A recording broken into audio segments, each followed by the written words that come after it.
ఈరోజు ధర్నా చౌక్లో retired employees అయితే పెద్ద ఎత్తున ధర్నా అయితే పాల్గొంటా ఉన్నారు. సో వీళ్ళకి రావాల్సిన పెన్షన్స్ కావచ్చు, పిఆర్సీలు, డిఏలు ఇలా చాలా సమస్యలు ఉన్నాయంటూ ధర్నా చేస్తూ ఉన్నారు. సార్ నమస్తే. సో ఏంటి మరి దాదాపుగా ఎన్నో రోజుల నుండి పోరాటం చేస్తూ ఉన్నారు. సో గత ప్రభుత్వం 2 ఏళ్ళు ఎక్స్టెండ్ చేసింది. సో ఇప్పుడు వీళ్ళేమో 2 సంవత్సరాలు వచ్చి ఏం ఇప్పటి వరకు కాలే, ఏం చెప్తారు? ఇప్పుడు గత ప్రభుత్వం ఈ పెన్షన్ బకాయిలు ఇవ్వాల్సి ఉంటుందని చెప్పి ఎంప్లాయీ కోరకుండా వాళ్ళు 3 సంవత్సరాలు ఎక్స్టెండ్ చేశారు. చేసిన తర్వాత వాళ్ళు తప్పించుకోవడం ఆ ప్రభుత్వం బీఆర్ఎస్ ప్రభుత్వం పడిపోయింది. తర్వాత ఆ కాంగ్రెస్ ప్రభుత్వం వచ్చిన తర్వాత ఉద్యోగుల సమస్యలన్నీ తీరుస్తా అని చెప్పిండ్రు. 3 సంవత్సరాలు మాతో పని చేయించుకున్న తర్వాత ఈరోజు మేము రిటైర్మెంట్ 5 సంవత్సరం అవుతుంది. మాకు రావాల్సినటువంటి డబ్బులు రాక మా యొక్క ఈఎంఐస్ కానీ, ఆరోగ్య సమస్యలు, పిల్లల పెళ్ళిళ్ళు చేయలేక నానా ఇబ్బందులు పడుతున్నాం. 1 సంవత్సరం నుంచి మేము పోరాటం చేస్తూ ఉన్నాం. ఇప్పటికి 4 సార్లు ఇక్కడ ధర్నా చౌక్ రావడం జరిగింది. Education department.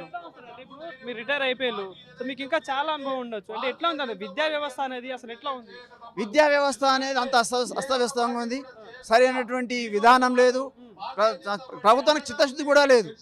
రకరకాల ఒక ప్రభుత్వం వస్తే ఒక స్కీమ్ పెడతా ఉంటుంది. ఈ ప్రభుత్వం వచ్చి ఇంటిగ్రేటెడ్ స్కూల్స్ అని పెడతా ఉంది. అంతకుముందు సక్సెస్ స్కూల్ అని రకరకాల ప్రయోగాలు చేస్తూ నానా గందరగోళానికి గురి చేస్తున్నారు. మరి ఈరోజు మాకు చాలా సమస్యలు ఉన్నాయి.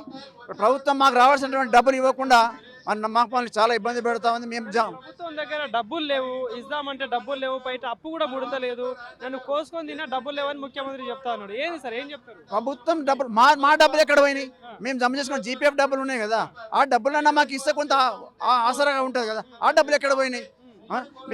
మనం బ్యాంకు నుంచి అప్పు తీసుకుంటే మనం సరైన సమయంలో కట్టకపోతే పెనాల్టీ వేస్తుంది.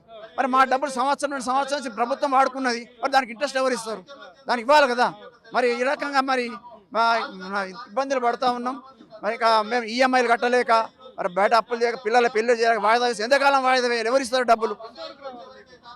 మాకు సుమారు 60-70 లక్షలు రావాలి. మరి జీపీఎఫ్ మేము జమ చేసుకున్నటువంటి ఈఎల్స్ 20,000 వరకు ఉంటారు. 20,000 40 నుండి 50 లక్షలు, సుమారు 40 నుంచి 50. మేము సేవింగ్ చేసుకున్న డబ్బులు 20 లక్షలు రావాలి. అంటే రిటైర్మెంట్ తర్వాత ఒక పనికి వస్తాయనే ఉద్దేశంతో అట్లా ఉంచుకున్నాం. ఇప్పుడు ఇంతకుముందు ప్రభుత్వం ఓడగొట్టి ఈ ప్రభుత్వం ఎంచుకున్నారు. అంటే ఇప్పుడు ప్రధానంగా కాంగ్రెస్ ప్రభుత్వం రావడానికి నిరుద్యోగులు మీలాంటి ఎంప్లాయీసే కావచ్చు. సో ఏంటి మరి ఏరుకోరు తెచ్చుకున్న ప్రభుత్వం ఇట్లా ఇబ్బంది అంటే ఎగిరెగిరిదంతుండ అన్నట్టు. మరి వాళ్ళు నానా రకాల మాటలు మభ్యపెట్టి ఈరోజు మమ్మల్ని మోసం చేస్తూ ఉన్నారు.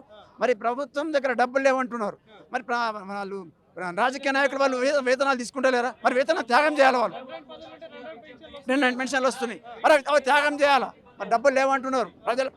ప్రజల ఏ స్కీమ్ ఆపాలంటున్నారు. ఏ స్కీమ్ కూడా మేము ఆపమంటలేము. మాకు రావాల్సిన ఏమంటున్నాం కానీ మరి మాకు ఇచ్చే ఉచితాలు కాదు. మాకు న్యాయపరంగా హక్కు ప్రకారం జీతం నుండి కట్ అయిన డబ్బులే మీరు అడుగుతున్నాం. అవే ఇవ్వట్లేదు. మరి ఏ రకంగా మేము మా జీవితాన్ని కొనసాగించాలి? మా కుటుంబాన్ని ఎలా పోషించుకోవాలి?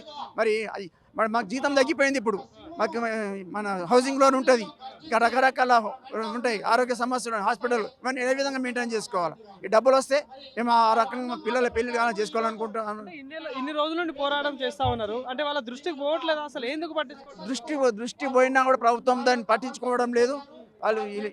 వాళ్ళు ఇట్లానే ధర్నాలు చేస్తారు అన్నట్టు చూస్తున్నది. సంఘ నాయకులు ఉన్నారు కదా, వాళ్ళు సంఘ నాయకులు వాళ్ళతో మా అవసరం లేదు మాకు. ఎందుకంటే మొన్నటిదాకా మాతోటి మేము సర్వీస్లో ఉన్నాం. మాతోటి మా యూనియన్లో రకరకాల వాళ్ళ మాతో ఉంది. ఇప్పుడు మాతో అవసరం లేదు కాబట్టి వాళ్ళు మమ్మల్ని పట్టించుకుంటలేరు. ఈరోజు నదీనాం సహారగతి అన్నట్టు అన్ని యూనియన్ల వారు కూడా ఈరోజు రిటైర్మెంట్ వాళ్ళ యూనియన్లో చేరి ఈరోజు పోరాటం చేస్తూ ఉన్నాం.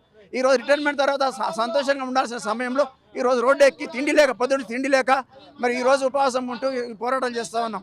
ప్రభుత్వం ఇక్కడైనా స్పందించి మాకు రావాల్సిన న్యాయమైనటువంటి మా డబ్బులు మాకు ఇవ్వాలని మరి మీ యొక్క మీడియా ద్వారా కోరుకుంటున్నాం.